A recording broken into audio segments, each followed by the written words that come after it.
Today's our 2026 open house. This is actually our third annual open house in our Edison Training Center. We welcome all the high school and vocational schools coming in, and actually it's open to the public so they can just sign in, walk through, and see what the union carpenters are all about. I think it's important for the community to see how hands-on we are, what's involved, and how we're educating the people who are going to be carpenters of tomorrow.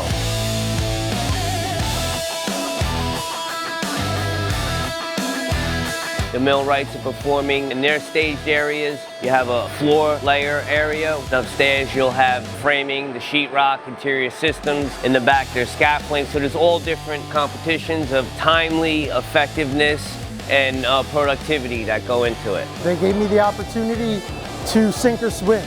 They put me on a job site with the education that I had, and it was up to me to show up on time, put in an honest day's worth of work. They gave me an opportunity to have premium benefits that I wouldn't have access to otherwise. For young men and women that are career driven and want something else, they need that idea. They need that platform. So to give that energy to them, to get excited about being in the trade, they need to have ownership.